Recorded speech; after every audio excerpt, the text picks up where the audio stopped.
Assalamualaikum warahmatullahi wabarakatuh. Perkenalkan, nama saya Siti Nabila dengan NIM 2103289 dari kelas Manajemen Risiko Bisnis 6B. Jadi, maksud dan tujuan saya ingin memaparkan kembali eh, yaitu materi ketiga, proses manajemen risiko. Nah, langsung saja. eh, Berdasarkan ISO 31009, proses manajemen risiko merupakan bagian sangat penting dari manajemen risiko sebagai dasar penerapan atas prinsip dan rangka kerja manajemen risiko yang dibangun pada suatu organisasi. Sebagaimana diuraikan pada bab-bab sebelumnya, manajemen risiko bertujuan untuk mengelola risiko sehingga kita bisa diperoleh kinerja hasil yang paling optimal. Risiko yang dihadapi oleh suatu organisasi juga harus dikelola agar organisasi bisa bertahan. Organisasi seringkali secara sengaja mengambil risiko tertentu karena melihat potensi keuntungan di balik risiko tersebut. Selanjutnya, terdapat 3 proses utama dalam implementasi manajemen risiko, yaitu yang pertama ada penetapan konteks, penilaian risiko, dan juga terakhir penanganan risiko.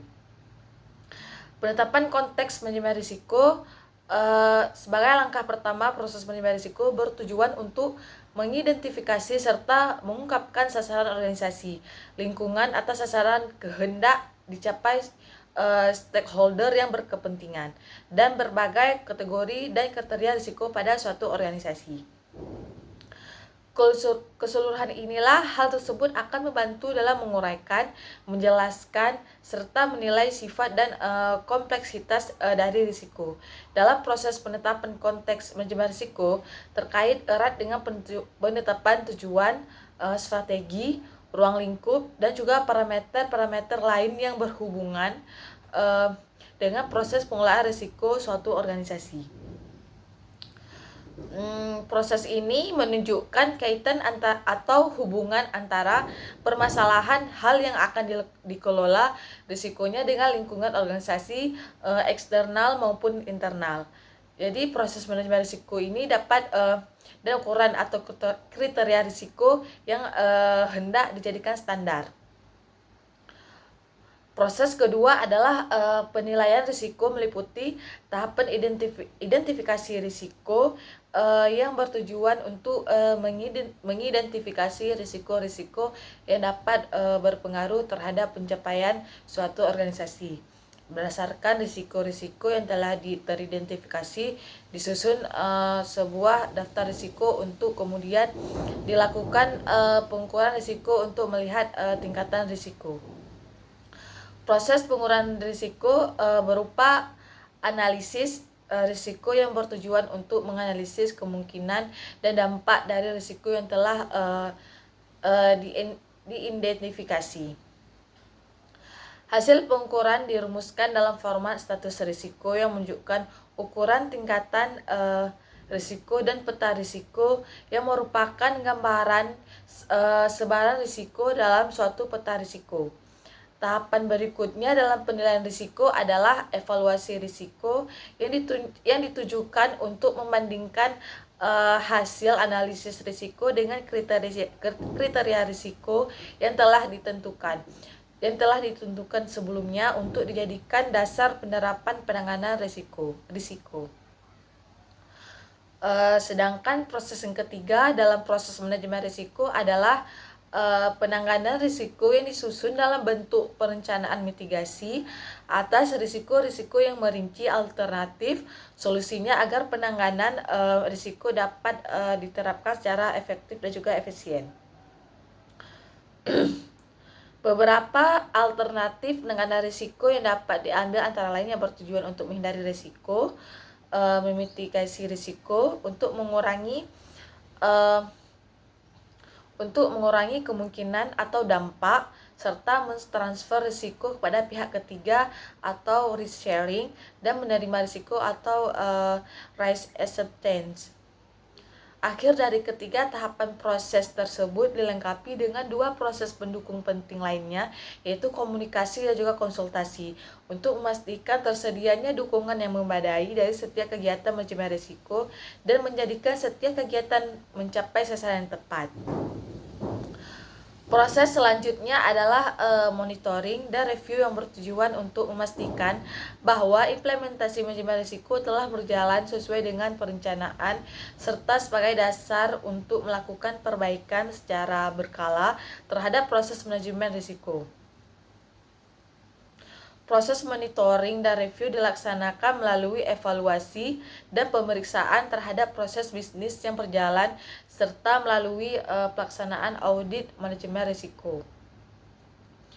Dalam hal ini, audit manajemen risiko dapat dilaksanakan baik melalui audit internal maupun eksternal untuk mendapatkan data mengenai kelemahan dari kebijakan manajemen risiko yang sedang berjalan atau yang sudah disusun,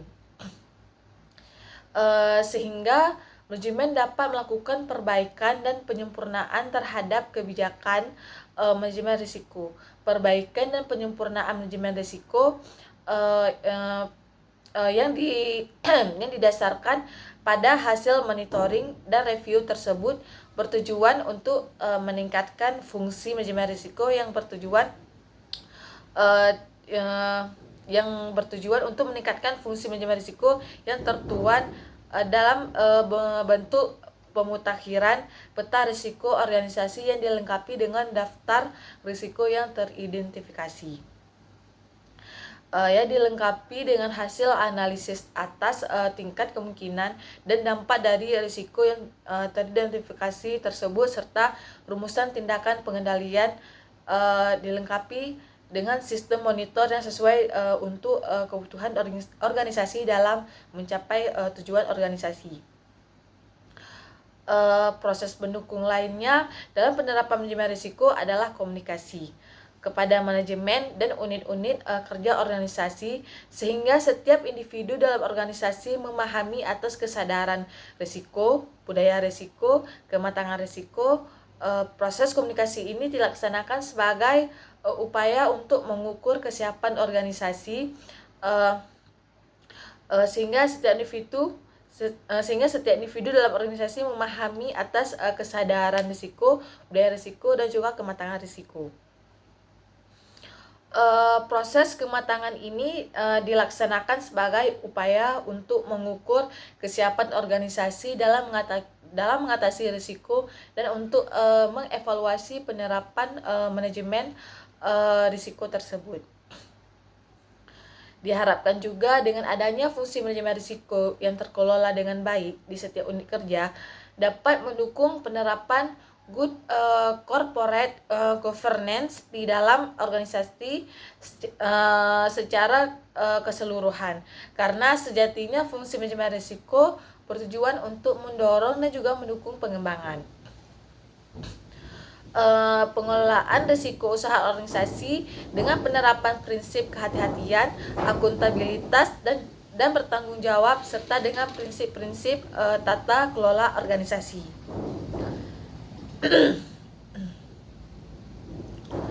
Keseluruhan tahapan dari proses manajemen risiko merupakan kegiatan kritikal dalam manajemen risiko. Dalam manajemen risiko karena merupakan penerapan daripada prinsip dan kerangka kerja yang telah dibangun secara terinci. Proses manajemen risiko adalah yang pertama ada proses manajemen risiko. Yang pertamanya itu dalam proses manajemen risiko ada komunikasi dan juga konsultasi. Komunikasi dan konsultasi membantu stakeholder yang relevan dalam memahami risiko sebagai dasar dalam membuat keputusan dan alasan dilakukannya suatu aksi yang diperlukan.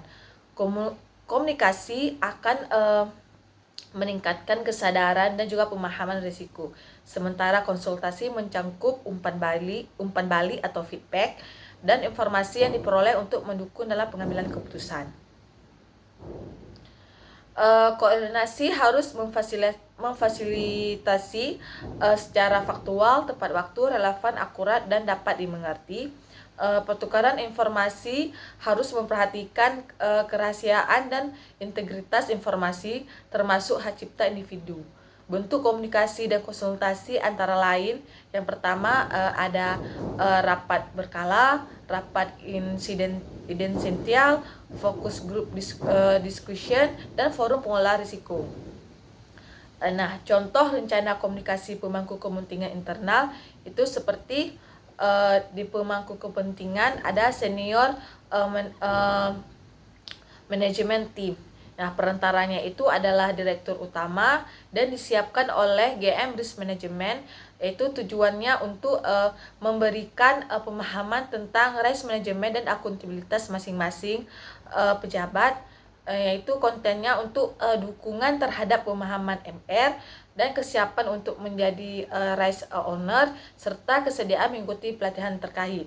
Metode penyampaiannya itu yaitu rapat bersama dan juga email, serta pemilihan waktu itu bersamaan dengan manajemen meeting, serta dilakukan 2 minggu sebelum pelatihan diadakan. Frekuensinya itu 1 kali 6 bulan dan setiap kali sebelum pelatihan diadakan 1 kali per 3 bulan. Contoh rencana komunikasi pemangku kepentingan eksternal, yaitu pemangku kepentingannya itu adalah supplier penting. Tujuannya itu untuk mendapatkan dukungan dalam bisnis plan exercise, terutama supply dan chain disruption, serta mengidentifikasi kesiapan supplier, serta yang terakhir tujuannya itu yaitu memiliki kemampuan untuk berpartisipasi dan juga mempelajari pengalaman bentuk buruk mereka. Metodenya itu yaitu wawancara, melakukan survei, dan juga pelatihan dan juga reality check. Waktunya itu bulan September. Fasilitatornya itu unit MR dan juga unit pengadaan. Nah, yang kedua selanjutnya ada penetapan konteks risiko. Penetapan konteks risiko bertujuan untuk mengidentifikasi dan juga mengungkapkan sasaran organisasi lingkungan di mana sasaran hendak dicapai stakeholder yang berkepentingan, serta keberagaman kriteria risiko di mana hal-hal ini akan membantu mengungkapkan dan menilai sifat-sifat kompleksitas dari risiko.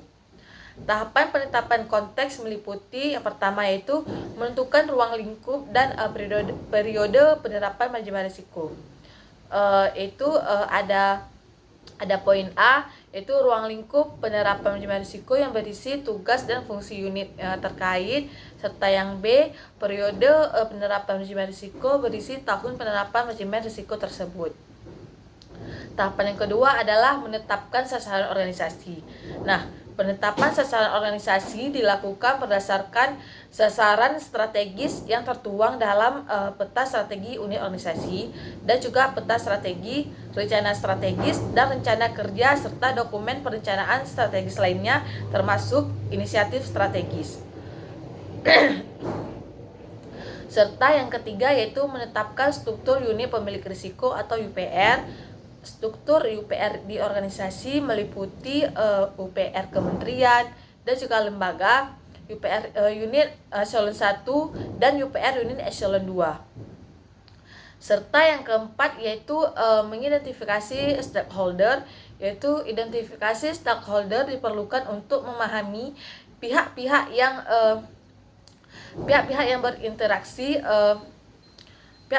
berinteraksi dengan organisasi dalam pencapaian sasaran. Hal yang perlu dituangkan dalam identifikasi stakeholder meliputi siapa saja stakeholder unit dalam hubungan organisasi dengan stakeholder tersebut. Serta yang kelima yaitu mengidentifikasi peraturan perundang-undangan terkait. Identifikasi perundang-undangan diperlukan untuk memahami kewenangan, tanggung jawab, tugas, dan fungsi, kewajiban hukum yang harus dilakukan oleh organisasi beserta konsekuensinya. Yang keenam yaitu menetapkan kategori risiko, yaitu kategori risiko diperlukan untuk menjamin agar proses identifikasi, analisis, dan evaluasi risiko dilakukan secara komprehensif. Penentuan kategori risiko didasarkan pada penyebab risiko. Nah, penentuan kategori risiko di organisasi sebagaimana dijelaskan seperti dalam sebuah bentuk tabel, seperti kategori risikonya yaitu risiko kebijakan, yaitu definisinya risiko yang disebabkan oleh adanya penetapan kebijakan organisasi atau kebijakan dari internal maupun eksternal organisasi yang berdampak langsung terhadap organisasi. Yang kedua ada risiko kepatuhan, yaitu risiko yang disebabkan organisasi atau pihak eksternal yang tidak mematuhi atau tidak melaksanakan perundang-undangan dan ketentuan lain yang berlaku. Serta yang ketiga risiko legal, yaitu risiko yang disebabkan oleh adanya tuntutan hukum kepada organisasi. Serta yang keempat ada risiko yang disebabkan oleh kecurangan yang disengaja oleh pihak internal yang merugikan keuangan negara. Serta yang terakhir risiko reputasi, yaitu risiko yang disebabkan oleh menurunnya tingkat kepercayaan pemangku kepentingan eksternal yang bersumber dari persepsi negatif terhadap suatu organisasi. Serta terakhir ada risiko operasional, yaitu risiko yang disebabkan oleh dua yaitu ketidakcukupan dan atau tidak berfungsinya proses internal, kesalahan manusia dan juga kegagalan sistem. Dan yang kedua adalah adanya kegiatan eksternal yang mempengaruhi operasional organisasi. Serta yang ketujuh adalah menetapkan kriteria risiko, yaitu kriteria risiko disusun pada awal penerapan proses manajemen risiko dan harus ditinjau ulang secara berkala, serta disesuaikan dengan perubahan kondisi organisasi.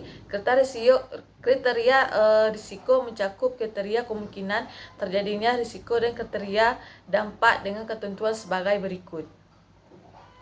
Yang pertama, kriteria kemungkinan terjadinya risiko likelihood, yaitu kriteria kemungkinan dapat menggunakan pendekatan statistik atau probability, frekuensi kejadian persatuan waktu, hari, minggu, bulan, tahun, atau dengan expect changement.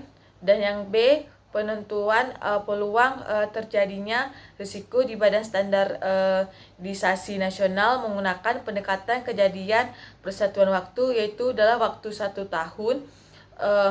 Ada 2 kriteria penentuan kemungkinan, yaitu berdasarkan persentase atas kegiatan, transaksi, unit yang dilayani dalam 1 tahun, dan jumlah frekuensi kemungkinan terjadinya dalam 1 tahun. Yang C, penggunaan kriteria kemungkinan ditentukan oleh pemilik risiko dengan dipertimbangkan sebagai berikut.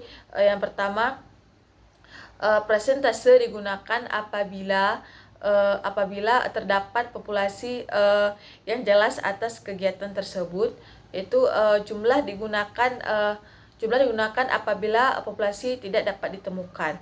Serta yang kedua ada kriteria dampak atau consequence. Kriteria dampak risiko dapat diklasifikasi dalam beberapa area dampak sesuai dengan jenis kejadian risiko yang mungkin terjadi, yaitu A, area dampak yang terjadi di organisasi berdasarkan area dampak yang memiliki bobot tertinggi hingga terendah meliputi pertama, fraud, yaitu dampak risiko berupa jumlah tambahan pengeluaran negara baik dalam bentuk uang dan setara uang, surat berharga, kewajiban dan barang. Dampak risiko beban keuangan negara disebabkan oleh fraud yang dapat diukur. Serta yang kedua ada penurunan reputasi. dampak risiko berupa rusaknya citra dan nama baik wibawa badan standar di stasi nasional yang menyebabkan tingkat kepercayaan masyarakatnya itu menurun. Serta yang ketiga adalah sanksi pidana, perdata, dan atau administrasi, yaitu dampak risiko berupa hukuman yang dijatuhkan oleh atas perkara di pengadilan baik menyangkut pegawai ataupun organisasi. Serta yang keempat, kecelakaan kerja, yaitu dampak risiko berupa gangguan fisik dan mental yang dialami pegawai dalam pelaksanaan tugas kedinasan. Serta yang kelima yaitu gangguan terhadap layanan organisasi, yaitu dampak risiko berupa simpangan dari standar layanan yang ditetapkan Badan Standar Organisasi Nasional. Serta yang terakhir adalah penurunan kinerja, yaitu dampak risiko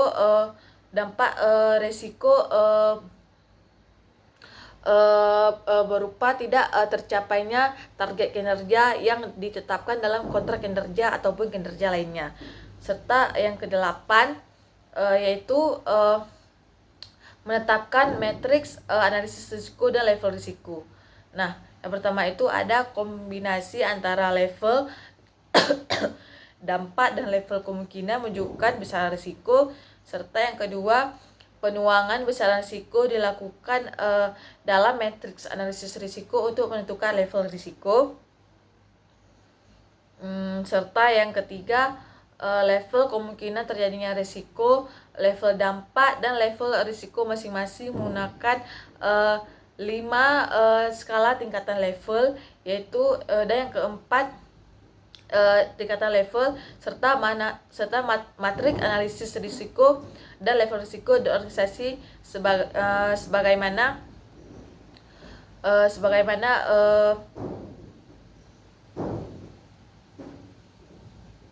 dijelaskan kepada tabel matriks analisis risiko, yaitu level kemungkinannya itu matriks analisis risiko 5 hampir mati, yaitu level dampaknya itu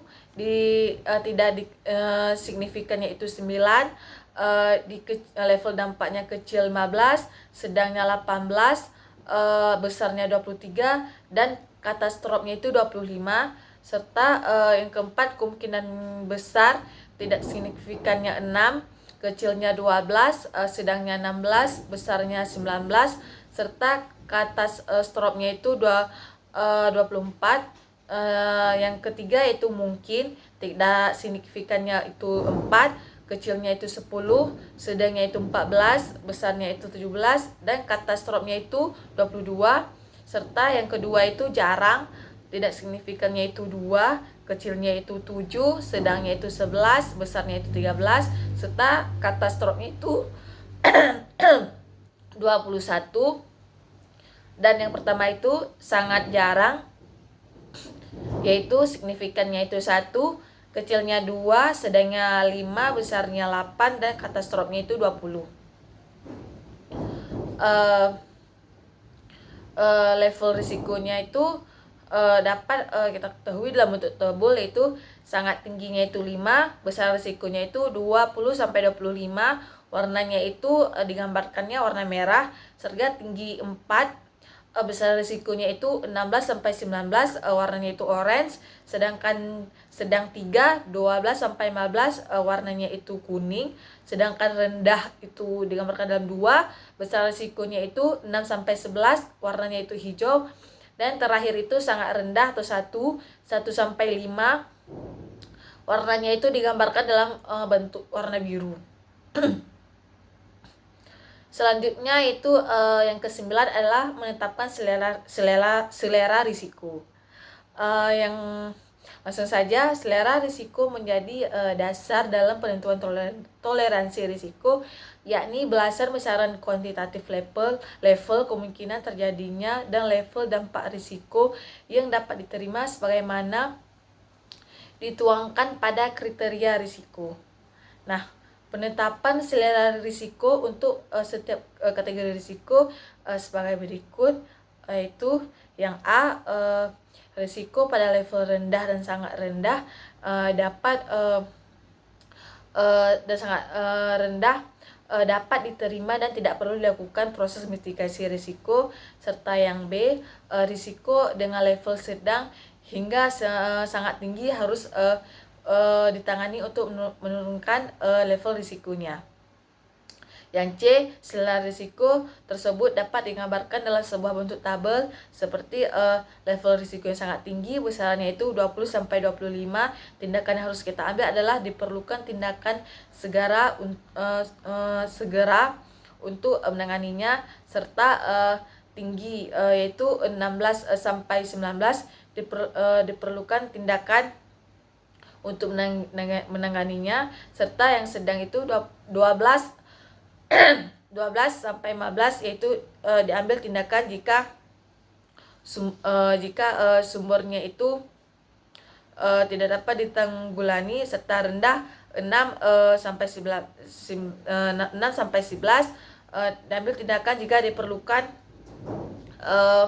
proses penanganannya, serta sangat rendah 1-5 tidak diperlukan tindakan. Nah, selanjutnya yaitu yang ketiga ada penilaian risiko, yaitu pertama identifikasi dulu risikonya. Yaitu tahapan identifikasi risiko meliputi yang pertama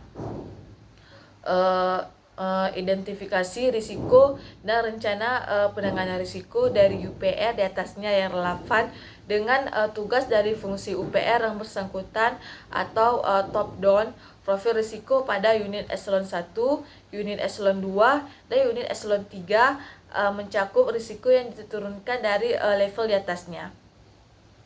Serta yang kedua, identifikasi risiko berdasarkan sasaran UPR yang bersangkutan dengan melalui tahapan sebagai berikut, yaitu yang pertama, memahami sasaran organisasi. Yaitu sasaran organisasi itu meliputi sasaran strategis dalam peta strategis UPR dan sasaran lainnya yang mengacu pada dokumen perencanaan strategis Badan Standarisasi Nasional, diantaranya rencana strategis atau Renstra, rencana kerja, penetapan kinerja, dan juga inisiatif strategis. Serta yang kedua itu mengidentifikasi kejadian risiko atau risk event, yaitu kejadian risiko dapat berupa kesalahan atau kegagalan yang mungkin terjadi pada tiap proses bisnis. Pelaksanaan inisiatif strategis atau faktor-faktor yang mempengaruhi pencapaian sasaran organisasi. Kejadian risiko ini selanjutnya disebut risiko. Identifikasi risiko dilakukan dengan cara memperhatikan risiko yang terjadi pada tahun sebelumnya. Serta yang ketiga itu mencari penyebab. Berdasarkan risiko yang telah diidentifikasi, dilakukan identifikasi agar akar masalah yang menyebabkannya. Pemahaman mengenai akar masalah akan membantu menemukan tindakan yang dapat dilakukan untuk menangani risiko. Metode yang dapat digunakan misalnya fishbone diagram. Serta yang keempat itu menentukan dampak. Berdasarkan risiko, dilakukan identifikasi dampak negatif yang mungkin terjadi. Nah, dampak itu merupakan akibat langsung yang timbul dan dirasakan setelah risiko terjadi. Apabila terdapat beberapa dampak langsung, ditetapkan satu dampak yang paling besar pengaruhnya terhadap pencapaian sasaran. Serta penentuan area dampak mengacu pada kriteria dampak. Nah, yang keempat, menentukan kategori risiko, yaitu berdasarkan risiko yang telah diidentifikasi, ditetapkan kategori risiko. Setiap UPR wajib memiliki kategori risiko. Nah, selanjutnya yang C, identifikasi risiko berdasarkan input dari konsep profil risiko UPR di level di bawahnya atau bottom up. UPR dapat mengusulkan agar suatu risiko dinaikkan menjadi risiko pada UPR yang lebih tinggi apabila risiko tersebut memerlukan koordinasi antar UPR selevel, atau yang kedua, risiko tersebut tidak dapat ditangani oleh UPR tersebut. Nah, Yang kedua itu ada analisis risiko. Tahapan analisis risiko meliputi yang pertama yaitu menginventarisasi sistem pengendalian internal yang telah dilaksanakan, serta sistem pengendalian internal mencakup perangkat manajemen yang dapat menurunkan tingkat kerawanan atau level risiko dalam rangka pencapaian sasaran organisasi. Sistem pengendalian internal yang efektif bertujuan mengurangi level kemungkinan terjadinya risiko atau level dampak.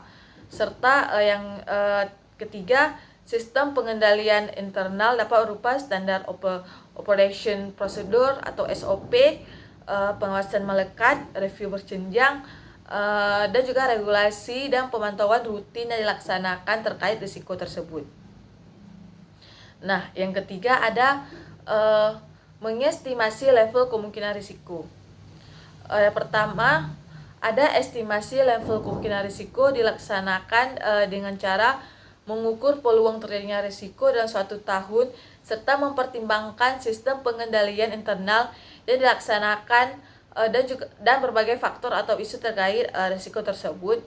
Estimasi juga dapat dilakukan berdasarkan analisis atas data risiko yang terjadi pada tahun sebelumnya sebagaimana dituangkan dalam LID. Yang kedua ada level kemungkinan risiko ditentukan dengan cara membandingkan nilai estimasi kemungkinan risiko dengan kriteria kemungkinan risiko. Serta yang keempat ada mengestimasi level dampak risiko. Pertama itu berdasarkan dampak risiko yang telah diidentifikasi. Pada tahap identifikasi risiko ditentukan area dampak yang relevan dengan dampak yang risiko tersebut. Estimasi level dampak risiko dilakukan dengan cara mengukur dampak yang disebabkan apabila risiko terjadi dalam 1 tahun setelah mempertimbangkan sistem pengendalian internal yang dilaksanakan dan berbagai faktor atau isu terkait risiko tersebut. Estimasi juga dapat dilakukan berdasarkan analisis atas dasar risiko yang terjadi pada tahun sebelumnya sebagaimana dituangkan dalam LID. Serta B itu level dampak risiko ditentukan dengan cara membandingkan nilai estimasi dampak risiko dengan cara kriteria dampak risiko. Yang kelima, menentukan besaran risiko dan level risiko. Besaran risiko dan level risiko ditentukan dengan cara mengombinasikan level kemungkinan dan level dampak risiko dengan menggunakan rumusan dalam matriks analisis risiko.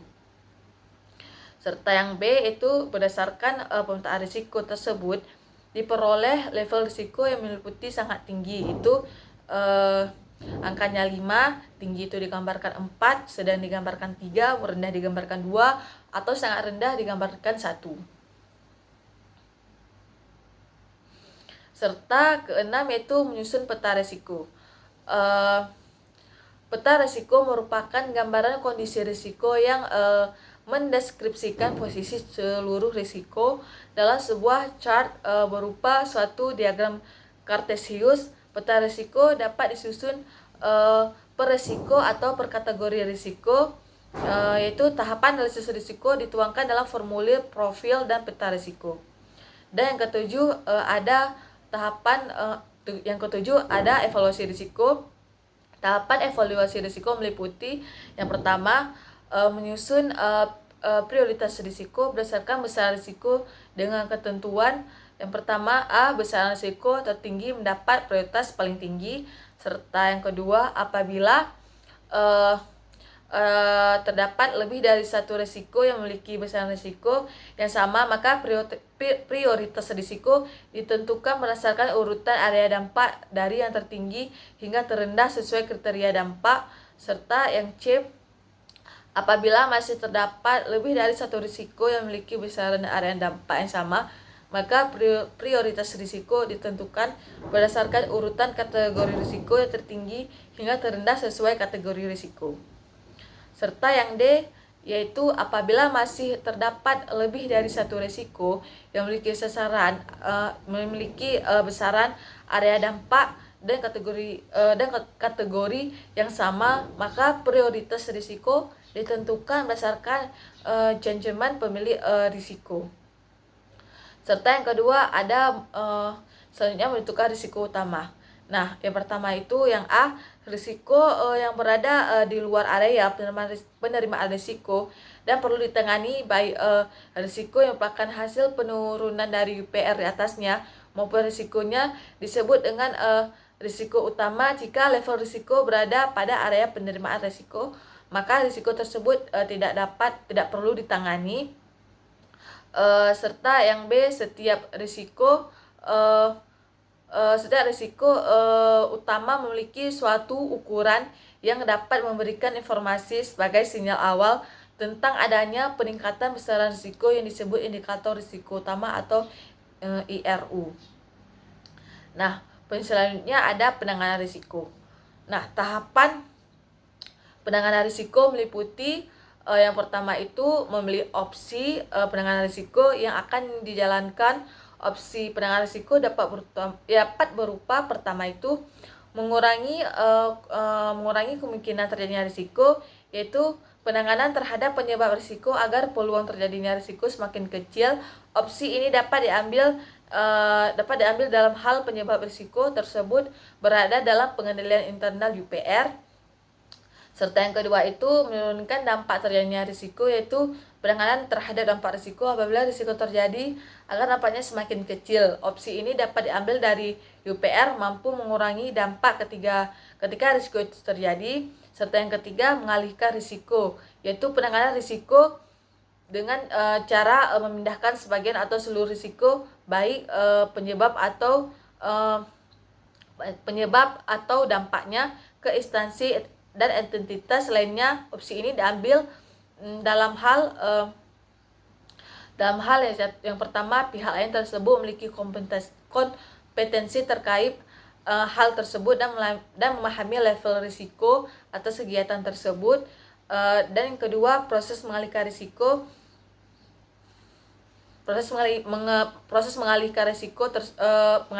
tersebut sesuai ketentuan yang berlaku. Serta yang ketiga C, itu penggunaan opsi ini disetujui oleh atasan pemilik risiko. Nah, yang keempat itu menghindari risiko, yaitu penanganan risiko dengan mengubah atau menghilangkan sasaran dan atau kegiatan untuk menghilangkan risiko tersebut. Opsi ini diambil apabila yang pertama, upaya penurunan level risiko itu di luar kemampuan organisasi, serta sasaran atau kegiatan yang terkait risiko tersebut bukan merupakan tugas dan fungsi utama dalam pelaksanaan visi dan misi organisasi, serta penanganan opsi ini disetujui oleh atasan pemilik risiko. Serta yang kelima itu ada penerimaan risiko, yaitu penanganan risiko dengan tidak melakukan tindakan apapun terhadap risiko tersebut apabila opsi ini diambil apabila upaya penurunan level risiko ini kemampuan organisasinya itu upaya penurunan level risiko di luar kemampuan organisasi. Dan yang B itu sasaran atau kegiatan yang terkait risiko tersebut merupakan tugas dan fungsi utama dalam pelaksanaan visi dan misi organisasi. Serta yang C, penggunaan opsi ini disetujui oleh atasan pemilik risiko. Opsi penanganan risiko dapat merupakan komunikasi berupa opsi tersebut akan terdapat opsi tersebut dan sedapat mungkin diarahkan untuk mengurangi kemungkinan terjadinya risiko. Prioritas opsi penanganan risiko yang dipilih ditentukan berdasarkan urutan opsi penanganan sebagaimana tersebut di atas. sebagaimana tersebut di atas.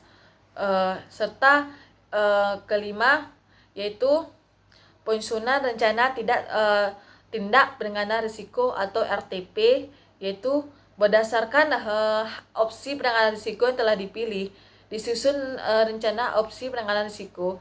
Rencana aksi penanganan risiko terdiri atas rencana aksi penanganan risiko berupa rencana tindak penanganan atau RTP yang diturunkan dari unit organisasi yang lebih tinggi yang ditetapkan pada unit organisasi tersebut.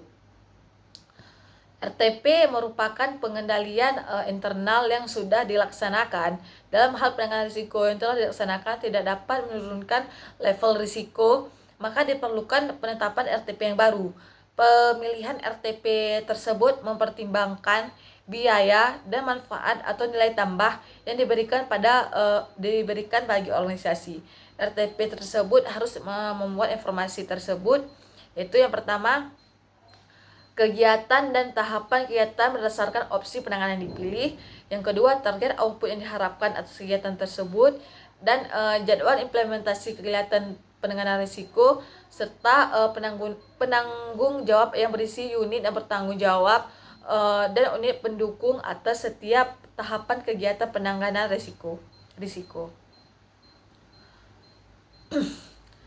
Penanganan risiko yang berhasil menurunkan level kemungkinan atau level dapat dimasukkan sebagai aktivitas pengendalian atau periode berikutnya, kecuali rencana penanganan risiko yang sifatnya proyek, yaitu yang pertama, menetapkan level risiko residual harapan, yaitu level risiko residual harapan merupakan target level risiko apabila penanganan risiko telah dijalankan. Penetapan level risiko residual mempertimbangkan perubahan level kemungkinan dan level dampak. Serta yang kedua yaitu menjalankan RTP. Pelaksanaan RTP dituangkan dalam tabel manajemen risiko serta capaian target output kegiatan tersebut. Serta yang ketiga, memantau risiko tersisa. Setelah kegiatan penanganan risiko dilaksanakan secara optimal, masih terdapat risiko yang tersisa. Risiko ini harus diketahui dan dipantau perkembangannya. 6 yaitu pemantauan dan tinjauan atau review. Bentuk pemantauan dan tinjauan review ini terdiri atas yaitu 1, pemantauan berkelanjutan atau ongoing monitoring, yaitu unit pemilik risiko secara terus-menerus melakukan pemantauan atas seluruh faktor-faktor yang mempengaruhi risiko dan lingkungan dalam risiko dan kondisi lingkungan organisasi. Apabila terdapat perubahan organisasi yang direncanakan atau lingkungan eksternal yang berubah, maka dimungkinkan terjadi perubahan dalam yang pertama, konteks organisasi, risiko yang terjadi atas tingkat prioritas risiko, serta sistem pengendalian inter dan penanganan risiko. Yang kedua ada pemantauan berkala. Nah, yang pertama itu ada pemantauan berkala dilakukan secara triwulanan, yaitu pada bulan April, Juli, Oktober, dan Januari pada tahun berikutnya. Pemantauan triwulanan dilakukan untuk memantau pelaksanaan rencana aksi penanganan risiko, analisis status indikator risiko utama, serta tren perubahan besaran atau level risiko. B. Jumlah koordinator risiko yang wajib hadir pada setiap rapat pemantauan risiko minimal 50% dari seluruh koordinator risiko.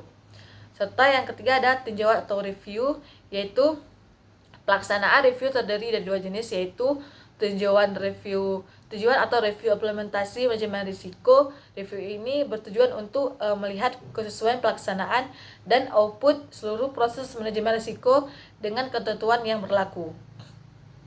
Serta yang kedua, review tingkat kematangan penerapan manajemen risiko atau TKPMR, yaitu bertujuan menilai kualitas penerapan manajemen risiko. Review dapat dilakukan pada seluruh tingkatan unit penerapan manajemen risiko, yaitu badan, kementerian, lembaga, atau unit eselon 1 dan unit eselon 2. Serta serta C yaitu audit manajemen risiko, yaitu audit manajemen risiko dilakukan oleh inspektorat sebagai auditor internal organisasi. 2. Dokumen manajemen risiko, yaitu ada yang pertama piagam manajemen risiko, serta yang kedua laporan manajemen risiko. Selanjutnya ada bentuk-bentuk laporan manajemen risiko, yaitu meliputi laporan pemantauan, laporan manajemen risiko insidental, serta mekanisme penyampaian dokumen manajemen risiko. Selanjutnya peran internal audit dalam proses manajemen risiko, yaitu hubungan antara kegiatan manajemen risiko dan internal audit merupakan hubungan yang timbal balik dan tak terpisahkan. Sebagaimana telah dikemukakan di atas, manajemen dan risk audit risiko berperan mengidentifikasi atau mengkaji dan mengolah risiko. Selanjutnya itu ada 4 pengukuran kematangan penerapan manajemen risiko, yaitu pengukuran terhadap tingkat kematangan penerapan manajemen risiko adalah guna memperoleh gambaran sejauh mana organisasi menentukan, menilai atau mengelola dan memantau risiko, serta kematangan adalah tingkat perkembangan kemampuan organisasi yang mempresentasikan tingkat keefektifan dan keefisiensian proses kerja organisasi. Selanjutnya itu ada proses ERM merupakan dasar teruji dalam penyusunan metode kerangka kinerja manajemen risiko yang dipelopori oleh disiplin manajemen risiko, serta kemungkinan diadopsi dan ditingkatkan oleh kerangka kerja standar manajemen risiko lainnya.